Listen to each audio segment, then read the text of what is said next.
Hello and welcome to another post-game edition of the Cyclone Insider Show.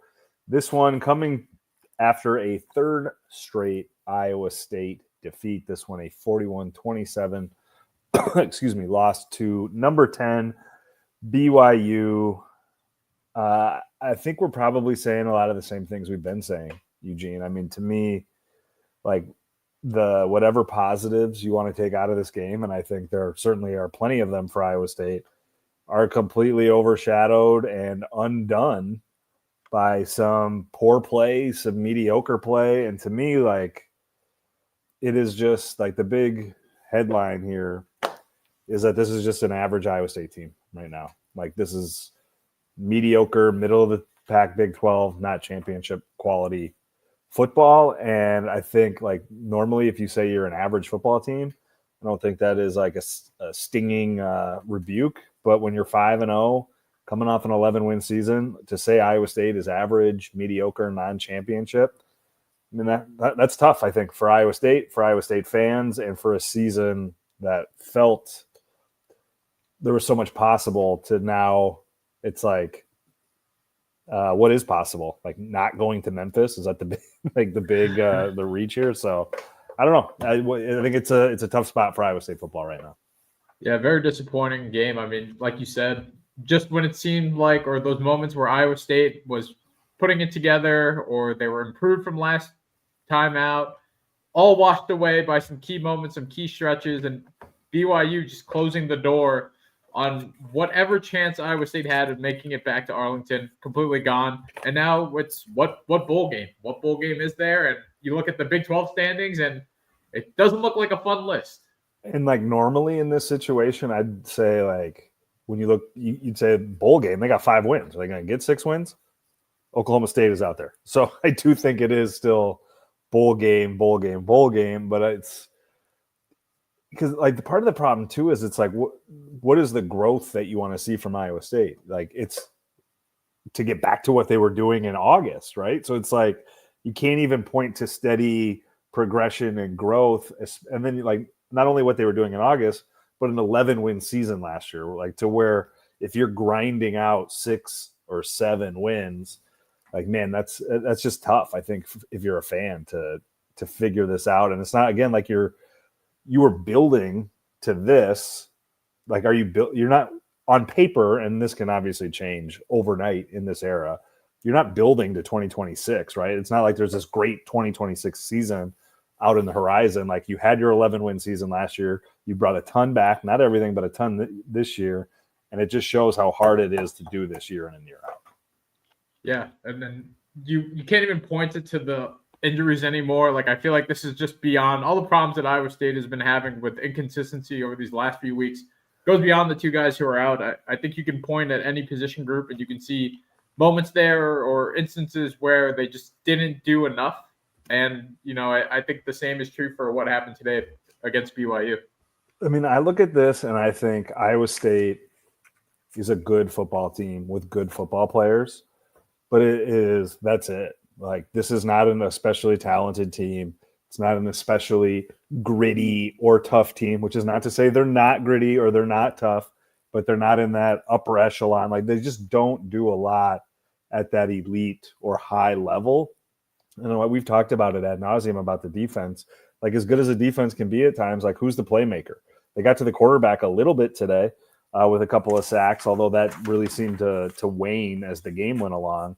But did they was there a turnover today? No turnovers. No forced turnovers. Yeah. No fumbles. Like, again, it's more of the same, to where there's just, this feels like very much what you see is what you get for Iowa State. And I think that was probably true for those first 5 games, right? Where they weren't overwhelming. Like, they were really good against Arizona. I don't think Campbell liked the way they played the second half. But for the most part, we've just seen, like, a pretty good football team beat other teams not as good. And then the last 3 games have happened. So, like, to me, like, that's the big picture here. Is just like, this is a team. I think now we know. We talked for so long, like, what's the ceiling for Iowa State? I think now we know that the level of consistency is just not going to be there for them to achieve their highest goals of the season. And it's disappointing too, just the way that this game started out. We thought it was going to be another, or at least I thought it was going to be another one of those instances where, wow, with Iowa State's back against the wall, this is how they respond by throwing punches, get the 75-yard touchdown on the first play from scrimmage. Iowa State scores on its first 3 drives to start the game. And then all of a sudden it slowly unravels. They didn't put BYU away when they had chances to. You had L.J. Martin, the Big 12's leading rusher, exiting the game super early after the first quarter. BYU loves to run the ball, so you thought maybe, wow, this is Iowa State's chance at an upset here. But BYU just hangs in within range, and then ultimately they just kind of snatched it away from them late in the second half. Well, and we talked on Thursday, like, you're going to know what the rest of the Iowa State football season is going to look like after the first 30 minutes. And they go and they have a 75-yard touchdown the first damn play of the game. I was like, okay, they're going to they might not ultimately work out for them to get to Arlington, but they're going to give it a go. And then by the end of the 30 minutes, it was the leaky defense giving up a touchdown right before halftime. And it felt like a major problem because you knew BYU was getting the ball coming to start the second half, and that Iowa State had a chance to not close it out, but to put BYU more than an arm's length away, and they couldn't do it. And it felt like, oh man, like they just don't have what it takes to go from here to here. And I think we just saw that in miniature in that first half. And then the second half was, I spent most of the game feeling like Iowa State played pretty well, just made too explosive of mistakes.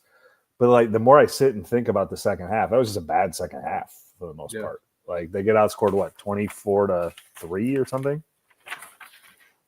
24-3 in the second half. That ain't gonna do it. That ain't gonna do it. Rocco Becht also throwing his first 3 interception game of his career. The first 2 throws were tough ones. That first one, I know that they said on TV or in the press box that it possibly would have been tipped, but Rocco didn't feel like there was a tip or some sort of influence from the defensive line, trying to squeeze it in there over the defender, just threw right to him. And then on that second one, threw it behind Gabe Burkle or put it in a spot where Gabe Burkle couldn't really make the catch, and then it gets returned for the pick six and that big 14-point swing that really sealed the game from there. Yeah, and like you lose out on a 150-yard 2-touchdown performance by Carson Hansen coming back from a concussion. He looked great. I mean, like that's probably the best thing that's the best thing you can say about Iowa State right now is that they've had 2 different running backs look great in their last 2 games. Abu Sama looked good today too. I'm surprised that he only had 9 carries. Like that one cutback that he had for what was that, the 28-yard gain, like. Man, like that was, and he had like 2 of those, like really explosive, good runs. Like so, like Iowa State is running the football, but it's just not been good enough, and that's got to drive Campbell crazy and Taylor Mauser crazy. Yeah, it's another one of those where like you can look at the moral victories or the individual good performances. I would throw Dom Orange there too. He looked pretty good coming back from Colorado, and he had the big hit stick for the pass breakup, but. Unfortunately, it just doesn't matter. At the end of the day, like it didn't matter because they didn't get the result they wanted. Yeah, and it's like I am a believer in that you create your own luck, and I think like the Benny Nagoye punt muff or whatever you want to call it, where he basically steps on the football accidentally. Like I think that's a thing where you create your own luck in some degree. Like you're just in the wrong place at the wrong time, and you don't hear the call of fire or whatever Iowa State uses for people to get away from there. And it does feel like circumstances are conspiring against Iowa State a little bit. And like, again, you got to give BYU credit too. That's a pretty good football team, but like, that's not an overwhelming football team either. Like it kind of reminds me a little bit of Iowa State last year, like where you're a good football team that finds ways to win. I think Iowa State right now is a good football team that is finding ways to lose. I mean, and again, by good, I mean like probably 3rd or 4th or 5th in the Big 12. And now because they can't find ways to win, we're looking at a team now that's 5th, 6th, 7th, 8th in the Big 12. I mean, it's not pretty if you go look at the bowl tie-ins about where Iowa State could potentially land if you're an Iowa State fan. No, and yeah, it's not all on Iowa State not doing its job. I mean, BYU played very well. Bear Bachmeier is a true freshman. I thought he had a good game. He was more than just a rusher, but threw for over 300 yards and 2 touchdowns. His 2 receivers were electric.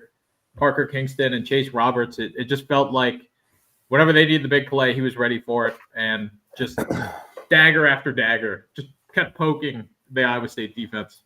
And now, last I checked, Arizona State was down to Houston. So, like, this Big 12 title game rematch next week could be pretty anticlimactic. What felt like a huge game a couple months ago potentially could be an afterthought. I mean, like, again, we're about 2 months to the day, not quite, away from the Aer Lingus Classic. Remember the optimism there? Yeah. They actually held the trophy up. They got a trophy. And now they're here not even to November. I mean, that's the other thing that's got to, like, all Iowa State wants to do is play meaningful November football.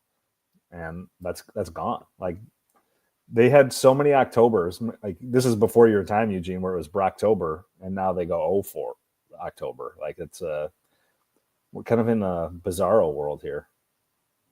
Not great. And the bowl games, like Travis said, you gotta look it up, guys. It's not a fantastic list of options. All right, that'll end your Saturday on a high note like that. It is. We got basketball tomorrow, so if you're feeling truly depressed by this, it's men's basketball season starts tomorrow with a noon exhibition against Northwestern, which means Eugene and I have to be back in Ames in about 12 or 13 hours. So we're gonna call this one here. Iowa State loses its third straight game. This one a 41-27 loss to BYU to fall to 5-3 overall and 2-3 losing record in the Big 12. Arizona State on deck. He's Eugene. I'm Travis. We work for the Des Moines Register, and this has been the Cyclone Insider Show. Thanks for watching.